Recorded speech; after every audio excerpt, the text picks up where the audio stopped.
kedudukan penghuni surga yang paling rendah gitu. Ya. Ini yang paling rendahnya ya. Ana ingin sampaikan dalam sebuah hadis yang diriwayatkan oleh Imam Muslim dalam kitab sahihnya.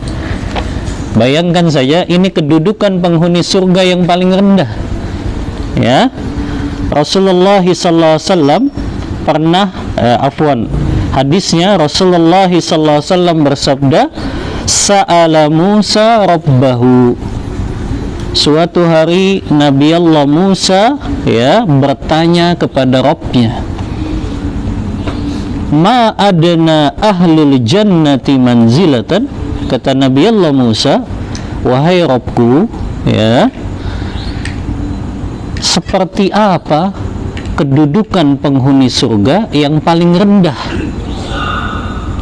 Maka apa jawaban ya Allah Ta'ala kepada Musa, huwa rajulun yaji'u ba'da ma udkhila ahlul jannatil jannata fayuqalu lahu adkhilil jannah. Ayya rabbi wa kaifa wa qad nazala an-nasu manazilahum wa akhadhu akhadhatihim fayuqalu lahu atarda an yakuna laka mislu mulki malakin min mulukid dunya fayaqul raditu ya rab fayaqulu laka dzalika wa mislahu. Jadi subhanallah ya, orang yang kedudukannya paling rendah di surga ya, Allah Ta'ala mengatakan seseorang yang kedudukannya paling rendah di surga adalah orang yang datang paling terakhir.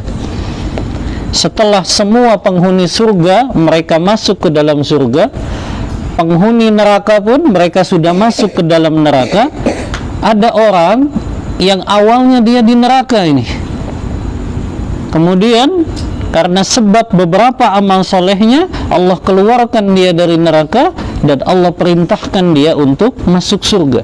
Jadi ini orang yang terakhir masuk surga ya.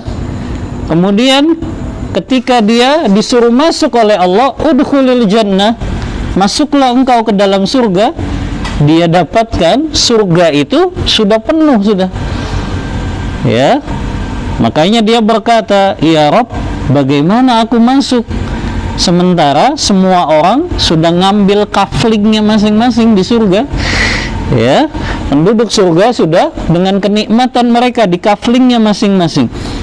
Maka Allah pun berkata kepada orang ini yang terakhir masuk surga, atarda an yakuna laka mislu mulki malakid dunya.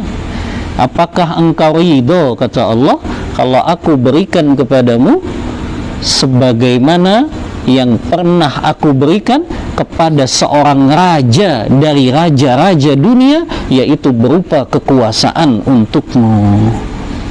Subhanallah, Allah berikan ke orang ini kenikmatan dan kekuasaan seperti yang dimiliki oleh raja-raja dunia.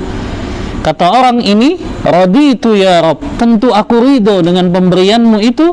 Maka Allah tambahkan untuknya seperti 10 kekuasaan di antara raja-raja dunia yang pernah dimiliki oleh raja dunia. Subhanallah, kalau kita lihat raja dunia ya, nah ambil satu contoh saja, Sultan Hasan al-Bolkiah itu, antum tahu ya, orang yang luar biasa kayanya. Bahkan anak baca punya kekayaan sampai 342 triliun ya. Di antara asetnya itu adalah dia punya istana. Istananya namanya Nurul Iman. Kamar tidurnya ada 1.700. Subhanallah. Untuk bayangkan kamar tidur ya 1.700 ya, yang luas tanahnya kurang lebih disebutkan dalam berita itu 200.000 meter. Subhanallah, kayak apa ya istananya luar. Itu raja dunia tuh ya. Kemudian dia punya aset juga ya.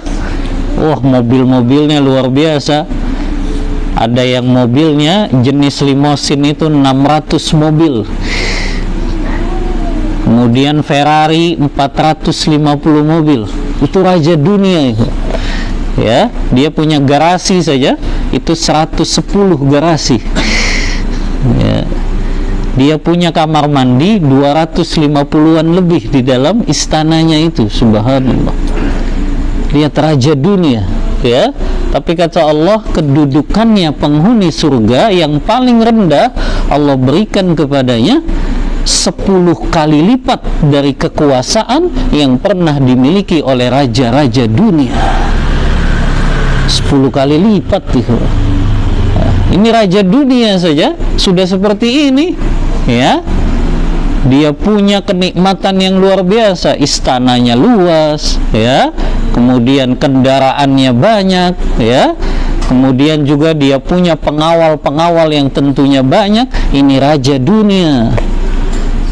Tapi penghuni surga yang paling rendah Allah berikan 10 kali lipat kekuasaan yang pernah dimiliki oleh raja-raja dunia.